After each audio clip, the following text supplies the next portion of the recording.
नमस्कार दोस्तों, मैं दिनेश प्रसाद आपके सामने पुनः एक ऐसे विषय को लेकर के उपस्थित हुआ हूँ जो आज के समाज के लिए और हमारे विद्यार्थियों के लिए समझना नितांत आवश्यक है। दोस्तों, आज का शिक्षा प्रणाली केवल और केवल इस बात पर केंद्रित हो चुका है कि कैसे हम एक नौकरी प्राप्त करने के लिए अपने आप को तैयार कर ले, एक सर्टिफिकेट ले ले, एक डिग्री ले ले और उसके बाद कहीं जाकर के किसी कंपनी में नौकरी कर ले। मैक्सिमम उद्देश्य यही हो चुका है और लगभग 90% लोग इसी उद्देश्य को लेकर के आज शिक्षा ग्रहण कर रहे हैं। लेकिन हमें इस बात को समझना बहुत ज़रूरी है कि इंसानों के साथ इंसानों को जोड़े रखने के लिए योग और अध्यात्म की जरूरत नितांत आवश्यक है। दोस्तों, योग और अध्यात्म एक ऐसा विषय है जो मनुष्यों के साथ जोड़ने की कला सिखाता है और एक मनुष्य के साथ एक मनुष्य का रिश्ता कैसा होना चाहिए ये बताता है, ये सिखलाता है। अगर हम अपने समाज में रह करके, अपने देश में रह करके, पूरे विश्व में रह करके अगर हम समाज के लोगों से नहीं जुड़ पाते हैं, देश के लोगों से नहीं जुड़ पाते हैं या विश्व के लोगों से नहीं जुड़ पाते हैं, तो हमारी शिक्षा अधूरी रह जाती है। दोस्तों, इसीलिए योग और अध्यात्म को हमारे पाठ्यक्रम में शामिल करना नितांत आवश्यक है। दोस्तों, योग से हम अपने तमाम ग्रहण किए गए शिक्षाओं का विश्लेषण करते हैं और ये समझने का प्रयास करते हैं कि हम जो शिक्षा प्राप्त कर रहे हैं, हम जो शिक्षा ले रहे हैं, ये हमारे जीवन को कहाँ तक ले जाएगा। दोस्तों, जीवन के हर क्षण, हर पल हमें मनुष्यों के साथ व्यवहार रखना पड़ता है। तो मनुष्यों के साथ व्यवहार कैसा होना चाहिए ये नितांत आवश्यक है। हमारे आसपास जो नेचर है, जो प्रकृति है, प्रकृति के साथ हमारा लगाव बहुत ज़रूरी है, नितांत आवश्यक है। तो हम अपने आप को प्रकृति के साथ कैसे जोड़ें, इस बात को भी जानना समझना जरूरी है। ये प्रकृति हमें पल पल किस तरह से प्रभावित कर रही है, हमारे जीवन शैली को प्रभावित कर रही है, हमारे उन्नति विकास को प्रभावित कर रही है। इन सारी चीज़ों को अगर हम नहीं समझ पाएंगे तो हमारे जीवन की सार्थकता नहीं रह जाएगी। दोस्तों, मनुष्य ईश्वर का ही एक अंश है। भगवान ने अपना रूप देकर ही उसे बनाया है और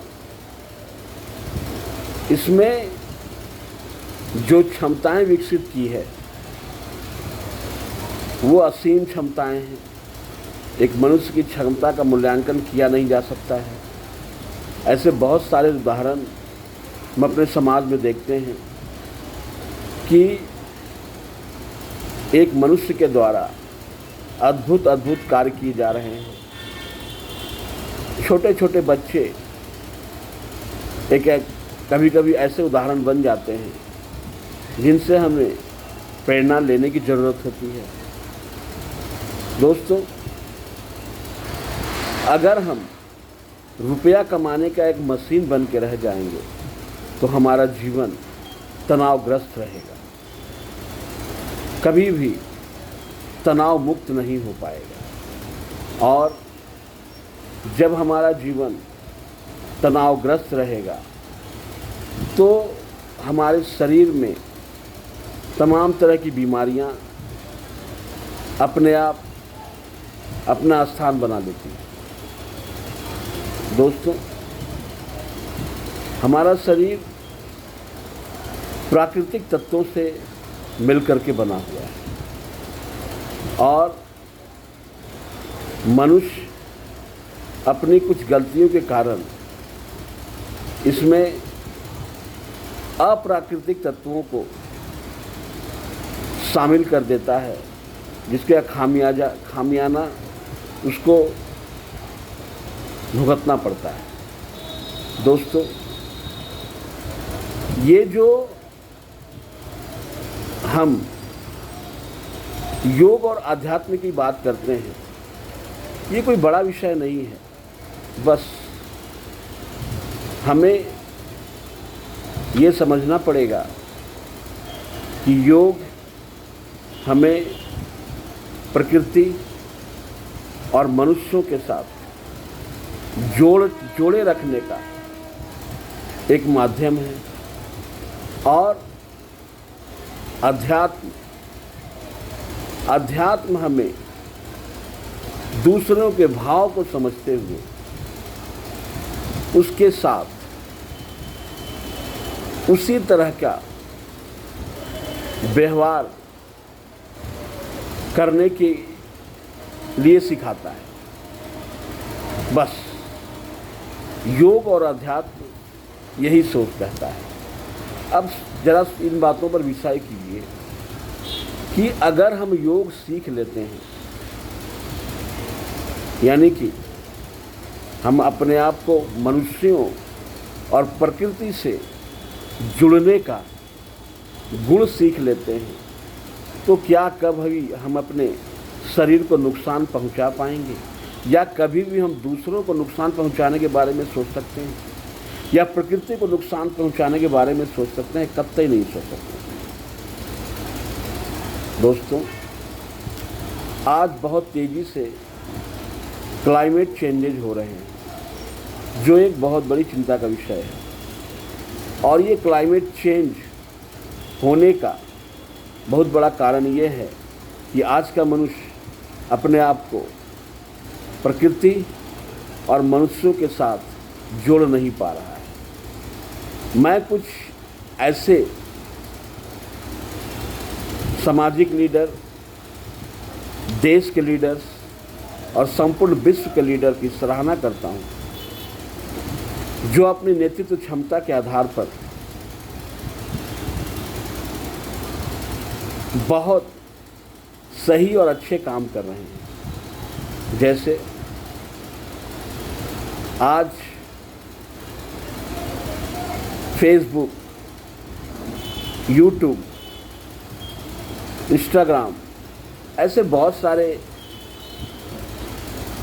सोशल मीडिया है। हमारे देश में भी बहुत सारे जो प्रोग्रामर हैं वो अच्छे अच्छे ऐप बनाए हैं, लेकिन मैं मोस्ट पॉपुलर ऐप्स की बात कर रहा हूँ, जो लोगों को एक दूसरे से जोड़ने के लिए, कनेक्ट करने के लिए बहुत अच्छा काम कर रहे हैं। बहुत अच्छी अच्छी बातें वहाँ से वो सीख सकते हैं, समझ सकते हैं। इससे मनुष्यों के साथ जुड़ाव हो रहा है, इसकी मैं सराहना करता हूँ। लेकिन सबसे बड़ी बात ये है कि बहुत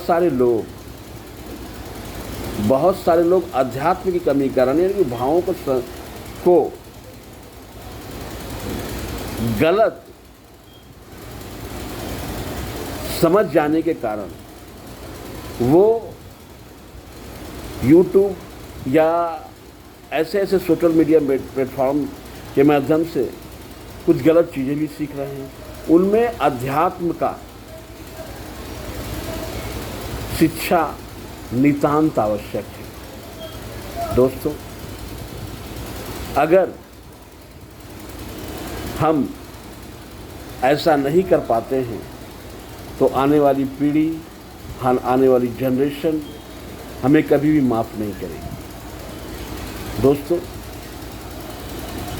हमारी भारतीय संस्कृति, हमारी भारतीय परंपराएं, हमारा सनातन धर्म यही चीज़ सिखाता है कि कैसे हम प्रकृति से जुड़े, कैसे हम लोगों से जुड़े। जबकि ऐसा चीज़ें कहीं अन्यत्र हमारे देश को छोड़ करके बहुत ही कम पाया जाता है। दोस्तों, अगर हम शिक्षा प्रणाली में इन विषयों को जोड़ पाते हैं तो हमारे देश की उन्नति, हमारा देश का विकास बहुत ही सकारात्मक दिशा में जाएगा और निरंतर जाएगा। दोस्तों, आज से लगभग हजारों साल पहले हमारे देश में योग और आध्यात्म बहुत ही तेजी से प्रचलित हुआ था। इसी का परिणाम था कि भारतवर्ष पूरे संसार में अग्रणी था। हमारी सभ्यता पूरे संसार में अग्रणी थी। लेकिन बाद में मुगलों और अंग्रेज़ों के आने के कारण हमारी संस्कृति, हमारी सभ्यता को बहुत निर्ममता से रौंदा गया। वो हमारी संस्कृति को कमज़ोर मान करके हमें बहुत नुकसान पहुंचा, जबकि हमारी संस्कृति, हमारी सभ्यता, हमारा सनातन धर्म हमें यही सिखाता है कि हम दूसरों को अपने साथ मिला करके चलें। लेकिन ये संस्कार हमारी कमजोरी हो गई थी। हमें इस बात को गौर करना चाहिए कि अध्यात्म और योग हमें सर्वप्रथम अपनी रक्षा करना सिखाता है और उसके बाद दूसरों के कल्याण की बात करता है। क्योंकि अगर हम सुरक्षित रहेंगे तो हम दूसरों को भी सुरक्षा दे सकते हैं। दोस्तों, आज की जो शिक्षा प्रणाली है ये कहीं न कहीं हमारी संस्कृति को भी प्रभावित कर रही है। आज स्कूल और कॉलेज में ऐसा देखा जा रहा है कि बच्चे केवल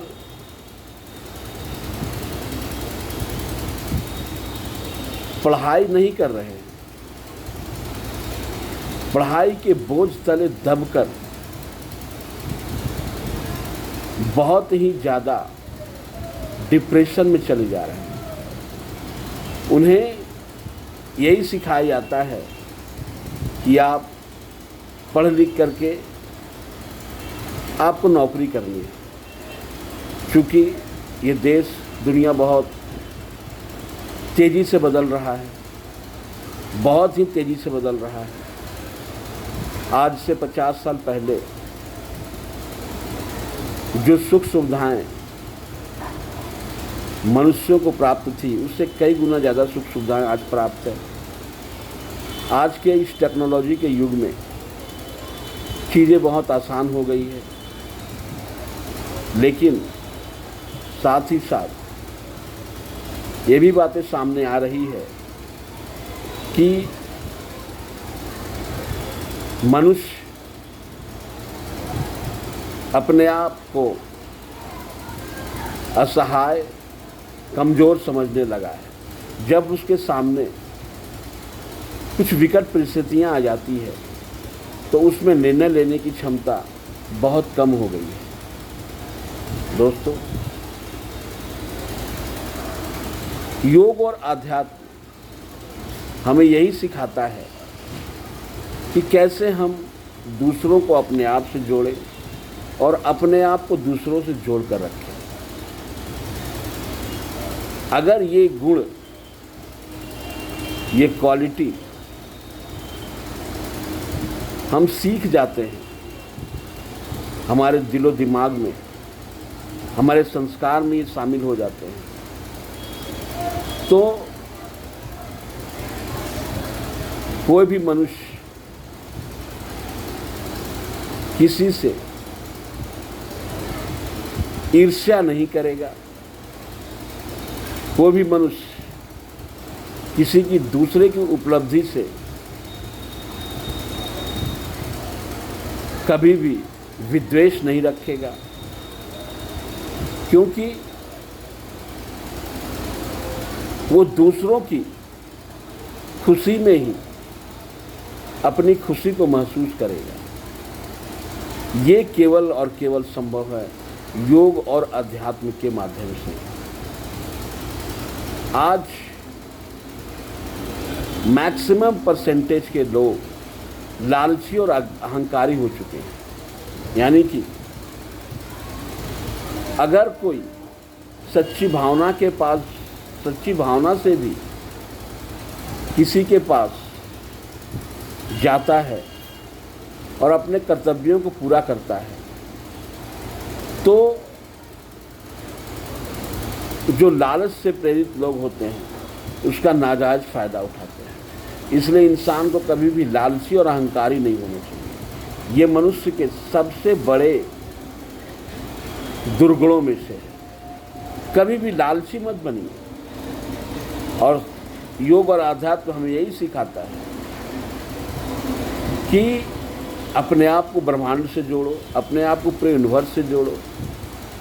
और अगर आप अपने आप को ब्रह्मांड से और यूनिवर्स से जोड़ लेते हैं तो कभी आप लालची नहीं हो पाएंगे और कभी आप अहंकारी भी नहीं। मैं इसका कारण बताता हूँ आपको। जैसे अगर आप सीमित दायरे में जीते हैं और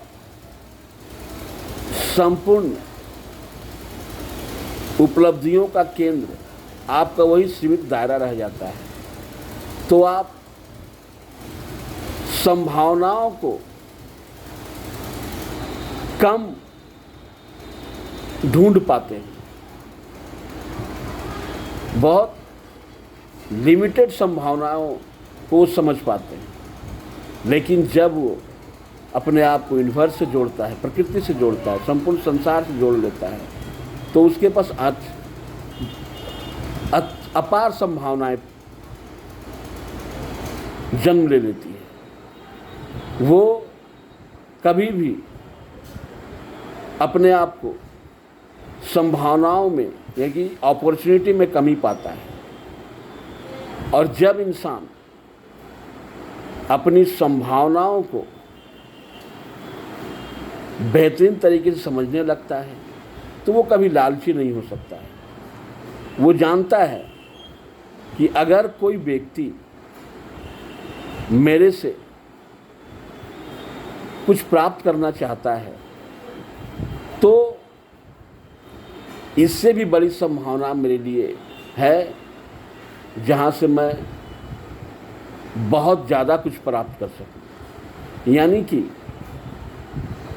सीमित दायरे वाले लोगों के पास संभावनाएं कम होती है और जो व्यक्ति अपने आप को संपूर्ण प्रकृति से जोड़ के रखता है, संपूर्ण ब्रह्मांड से जोड़ के रखता है, उसके पास संभावनाएं अपार होती हैं। इसी के कारण एक है कि योग और अध्यात्म से प्रेरित व्यक्ति कभी भी लालची नहीं होते हैं, कभी भी अहंकारी नहीं होते हैं, कि वो जानते हैं कि मेरे पास जो कुछ भी है, ज्ञान, बुद्धि, धन, संपत्ति, जो कुछ भी है, ये संपूर्ण जगत में एक कण के समान है। हमारी जो मानसिक विकास का स्तर है, ये इससे कहीं ज़्यादा मानसिक विकास किया जा सकता है।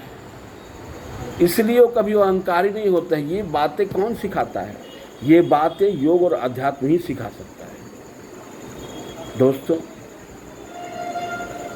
अगर हमारी शिक्षा प्रणाली में इन बातों को जोड़ दिया जाए, इन बातों को भी अगर समावेशित कर दिया जाए, तो लोग कभी भी रेस में अपने आप को नहीं लाएंगे। एक दूसरे को रौंद करके आगे बढ़ने की जो उसकी ललक होगी, उसको सीमित कर देगा और वो संपूर्ण प्रकृति से प्राप्त करने की ओर प्रेरित होगा। दोस्तों, आज आप छोटे छोटे बच्चों का या प्रौढ़ युवकों का सब्जेक्ट को देखें तो कहीं भी ये नहीं समझाया जा रहा है, ये नहीं सिखाया जा रहा है कि कैसे आप इस संसार में सर्वश्रेष्ठ हो। आप प्रकृति के एक ऐसे अंश हैं जो संपूर्ण जगत पर राज कर सकता है। भगवान ने जो ये शरीर दिया है वो बहुत ही ज़्यादा कीमती है और इसका भरपूर उपयोग होना चाहिए। अगर आप अपने आप से प्यार करने लगेंगे, अपने शरीर से प्यार करने लगेंगे, तो आप दुनिया से प्यार करने लगेंगे। यही बातें हमें योग और अध्यात्म सिखाता है। ये कोई क्रिटिकल विषय नहीं है, बहुत ही सिंपल विषय है। मैं बार बार यही बात दोहरा रहा हूँ कि मनुष्यों के साथ जुड़ना, प्रकृति के साथ जुड़ना, प्रकृति में आपके संपूर्ण पशु, पक्षी, जानवर ये सभी आ जाते हैं। पेड़, पौधे, पहाड़, नदियाँ, ये सारी चीज़ें आ जाती हैं। ये प्रकृति है। लेकिन मनुष्यों को मैं इसलिए अलग से कोट कर रहा हूँ, इसका कारण यही है कि मनुष्य संपूर्ण ब्रह्मांड में सर्वश्रेष्ठ है। भगवान ने जो मनुष्य का निर्माण किया है वो इस जगत को उन्नति और तरक्की की राह पर ले जाने के लिए ही बनाया है।